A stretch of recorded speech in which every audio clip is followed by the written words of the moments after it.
আসসালামু আলাইকুম গাইস, নতুন একটি ভিডিও নিয়ে আপনাদের মাঝে আবারও হাজির হলাম।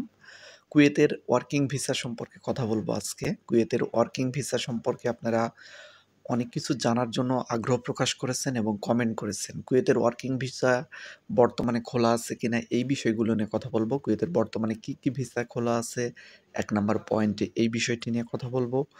২ নম্বর পয়েন্টে কথা বলবো কোন ভিসাতে আসতে কত টাকা লাগে, যে বিষয়টা অনেকেই জানার জন্য প্রতিনিয়ত আমার কাছে কমেন্ট করেন যে বর্তমান পরিস্থিতিতে কি ভিসাতে আসলে কত টাকা খরচ হবে কুয়েতে। ৩ নাম্বার পয়েন্টে যে বিষয়টি নিয়ে কথা বলবো সেটা হলো ভিসাতে কত টাকা লাগবে আসতে। মানে কোন ভিসাতে আসতে কত টাকা লাগবে কুয়েতে বর্তমানে। আসলে প্রতিনিয়তই কিন্তু ভিসার রেট কম বেশি হচ্ছে। যার কারণে গত বছর যে আপডেট দিয়েছি সেই আপডেট কিন্তু এই বছরের সাথে আপডেট মিলবে না। কিছুটা হলেও কম বেশি হবে। তাই অবশ্যই যারা আমার কনটেন্ট নিয়মিত দেখেন তারা ভিডিওটা দেখবেন। যদি কুয়েত সম্পর্কে জানার আপনাদের আগ্রহ থাকে, যদি প্রয়োজন থাকে অবশ্যই কিন্তু ভিডিওটা পুরোটা দেখবেন স্কিপ না করে। তাহলে আশা করি ক্লিয়ার কাট ধারণা পেয়ে যাবেন বর্তমান কুয়েতের ভিসা সংক্রান্ত বিষয়গুলোতে। আর ভিডিওতে অবশ্যই লাইক দিবেন, বন্ধুদের মাঝে শেয়ার করে দেবেন যদি আপনার সামান্য পরিমাণ উপকারে আসে।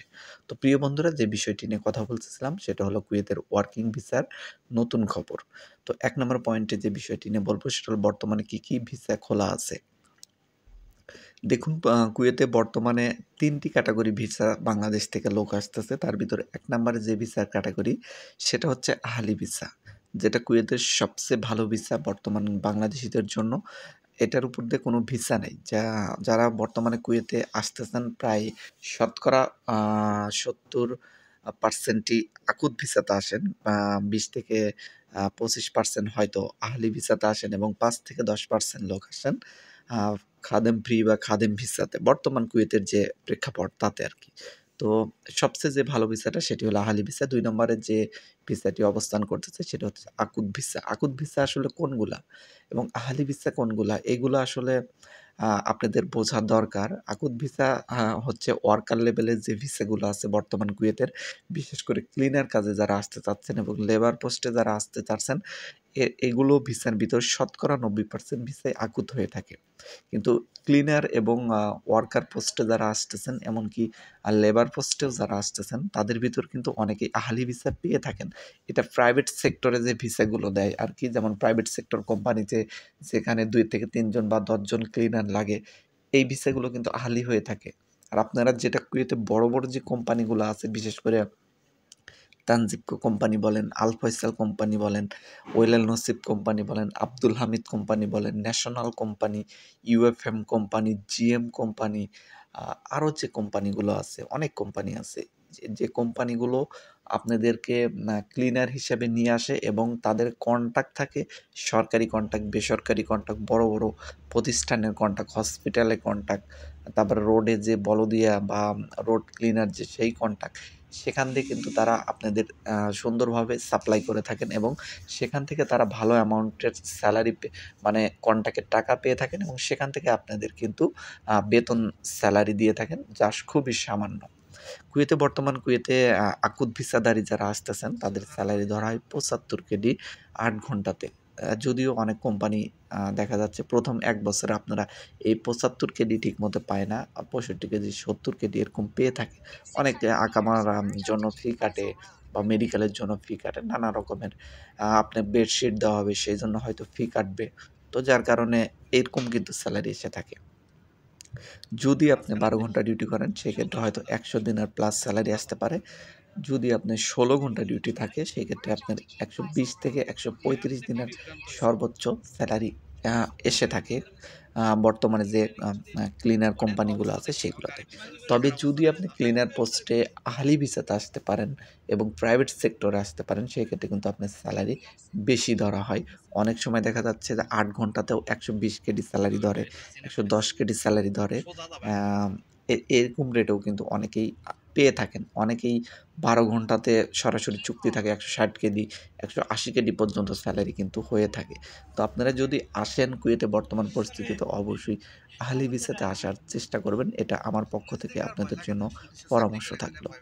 তো আহালি ভিসা এই আকুত ভিসা এবং আহালি ভিসার ক্ষেত্রে এটা পার্থক্য বললাম ক্লিনারদের ক্ষেত্রে। আর অন্যান্য সেক্টরে যেমন ইলেকট্রিক্যাল আ মানে ইঞ্জিনিয়ারিং হিসাবে যদি আপনি আসেন, ডক্টর হিসেবে যদি আপনি আসেন, নার্সিং হিসেবে যদি আপনি আসেন বা আপনি যদি কোনো প্রাইভেট সেক্টরের যেকোনো পোস্টে আসেন বা আপনি যদি মানে উচ্চ পর্যায়ে যেগুলো মোটামুটি উচ্চ পর্যায়ে প্রায় সবগুলোই কিন্তু আহলি ভিসা হয়ে থাকে। তো এইগুলো ভিসা যদি আপনারা পান অবশ্যই কুয়েত থেকে কিন্তু কুয়েতে চলে আসতে পারেন। বর্তমানে কিন্তু ভিসাগুলো খোলা আছে। আকুত ভিসা এবং আহলি ভিসা উভয়ই কিন্তু খোলা আছে। তবে ভিসা কিন্তু আগের তুলনায় অনেক কম বের হয়। এটা সত্য। তবে ভিসা কিন্তু খোলা আছে। আপনি যদি জায়গা মতো জমা দিতে পারেন নির্দিষ্ট লোক দ্বারা তাহলে অবশ্যই কিন্তু আপনি ভিসা পেতেই পারেন।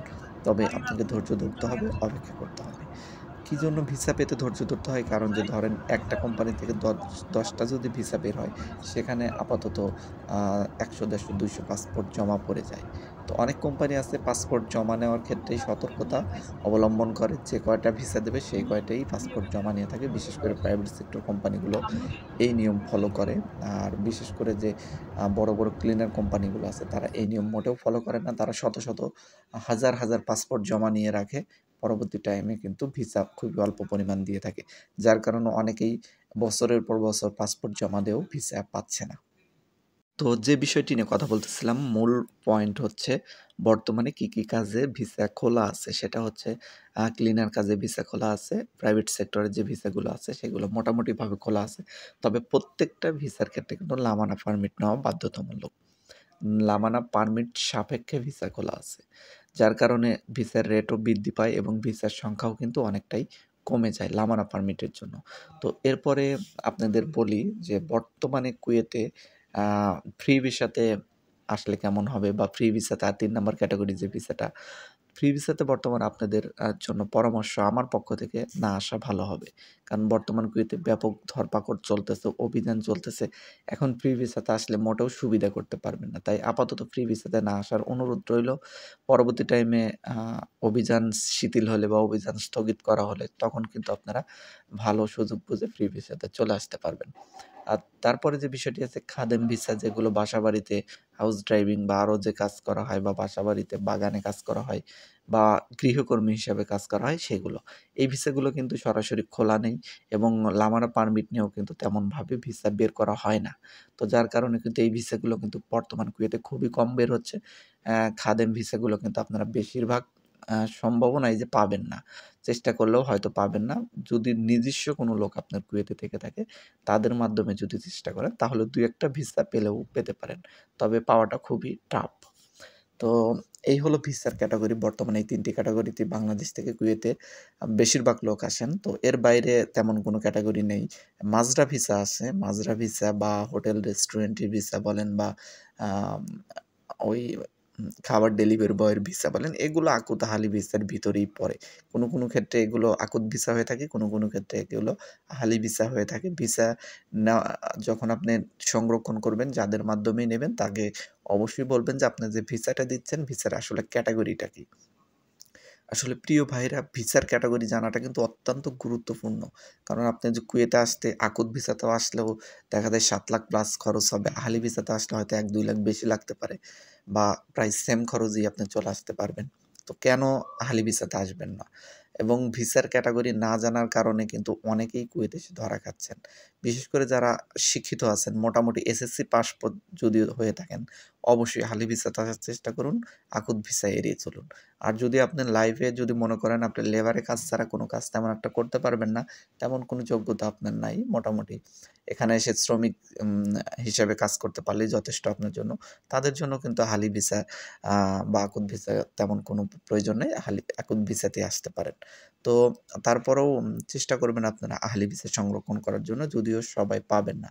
বিশেষ করে যারা একটু ভালো কাজ জানা আছে কোনো কিছুর উপর বা অভিজ্ঞতা আছে যেকোনো কাজ জানা থাক দর্জির কাজ, এসির কাজ, গাড়ির কাজ বা মেকানিক্যাল বা কম্পিউটারের কাজ বা যেকোনো কাজ আরকি আপনার হাতের কাজ ভালো জানা থাকলে অবশ্যই আহলি ভিসাতে আসবেন। ক্লিনার কাজেও যদি আসেন পরবর্তী টাইমে আপনি ভিসাটা ট্রান্সফার করে আপনি সেই কাজে যেতে পারবেন যে কাজে আপনি অভিজ্ঞ। তো তখন আপনি ভালো টাকার সেলারি পাবেন। তো ভিসা সংক্রান্ত বিষয় ক্লিয়ার করলাম আপনাদের মাঝে। তারপরে কথা বলবো ২ নম্বর পয়েন্টে। বর্তমানে কুয়েতে আসতে কত টাকা খরচ হয়? আসলে এটা নির্দিষ্ট কোনো অ্যামাউন্ট ধার্য করা নেই, যার কারণে এটা সিওরভাবে বলা যাচ্ছে না। তবে সর্বনিম্ন ৫ লাখ, ৫.৫ লাখ থেকে শুরু করে সর্বোচ্চ ১২-১৩ লাখ টাকা পর্যন্ত কিন্তু কুয়েতে বর্তমান ভিসার রেট বা খরচ হচ্ছে আরকি। যার থেকে যেমন নিতে পারে। অনেকেই ৫.৫ লাখ, ৬ লাখ টাকার ভিতরেও কিন্তু চলে আসতে পারে। অনেকেই ৭ লাখ, ৭.৫ লাখ এরকম লাগে। তবে বেশিরভাগ যেটা সবচেয়ে বেশি যে রেটে ভিসা বেশি আপনারা পাবেন সেটা হলো ৬.৫ লাখ থেকে ৭.৫ লাখ, ৮ লাখ এর ভিতরে। এর ভিতরেই সবচেয়ে বেশি ভিসা ক্রয়-বিক্রয় হয়।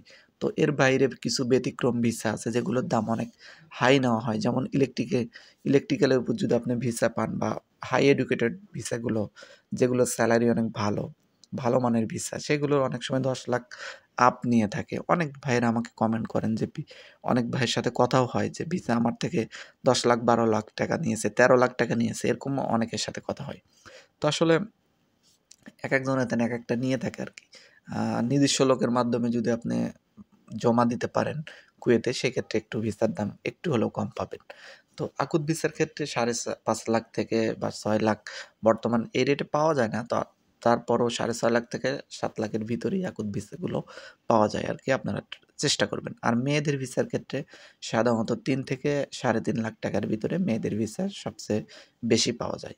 তো দেখা যাচ্ছে যে এছাড়াও কিন্তু ২ লাখ, ২.৫ লাখ, ৩ লাখ এর ভিতরেও কিন্তু কিছু ভিসা পাওয়া যায় যেগুলো খুবই ব্যতিক্রম, রেয়ার। আ তো বেশিরভাগই কিন্তু ৩ থেকে ৩.৫ লাখ টাকার ভিতরে হয়ে থাকে। অনেক ক্ষেত্রে ৪ লাখ টাকাও লাগতে পারে। তো এরপরে যে বিষয়টি বলছিলাম স্যালারি ক্যাটাগরি। স্যালারি ক্যাটাগরি আকুত ভিসার ক্ষেত্রে বলে দিয়েছি। এখন আহালি ভিসার ক্ষেত্রে বলি। সেটা হতেছে আপনি যদি ইলেকট্রিশিয়ান হিসাবে বা যেকোনো জবে যদি আসেন, সর্বনিম্ন স্যালারি কিন্তু ইলেকট্রিশিয়ানদের ১৬০ কেডি হয়ে থাকে। বা কাজ জানা থাকলে দেখা যায় ১২০ কেডি, ১৩০ কেডি এরকম বেসিক স্যালারি আপনার ধরা হবে। ওভারটাইম থাকলে ওভারটাইম সহ ১৮০ কেডি বা ২০০ কেডির মতো কিন্তু স্যালারি পেয়ে যাবেন। যদি ভালো একটা কাজে আপনি ভিসা সংরক্ষণ করে আসতে পারেন। তো সেই ক্ষেত্রে বাংলাদেশী টাকায় প্রায় ৬০ থেকে ৭০,০০০ বা ৮০,০০০ টাকা এরকম প্রাথমিক অবস্থায় আপনারা স্যালারি তুলতে পারবেন, যদি ভালো একটা কাজের উপরে আসতে পারেন। আর আকুত ভিসার ক্ষেত্রে তো আমি স্যালারি বলেই দিয়েছি, আহলি ভিসার ক্ষেত্রেও বলে দিলাম। তবে যেকোনো কাজের ক্ষেত্রে যদি আপনারা জানতে চান যে এই কাজের প্রতি স্যালারি কত, তাহলে যারা জানতে চান তারা অবশ্যই কমেন্ট সেকশনে কমেন্ট করবেন। যেকোনো কাজ উল্লেখ করে যে আমি এই কাজে আসতে চাচ্ছি, আসলে স্যালারি কত হবে? আমি যতটুকু সম্ভব সঠিক তথ্য আপনাদের দেওয়ার চেষ্টা করব ইনশাআল্লাহ। তো প্রিয় বন্ধুরা, আজকের মতো এখানেই বিদায় নিচ্ছি। সবাই ভালো থাকবেন। সবার জন্য শুভকামনা রইলো। আজকের মতো বিদায়। আল্লাহ হাফেজ।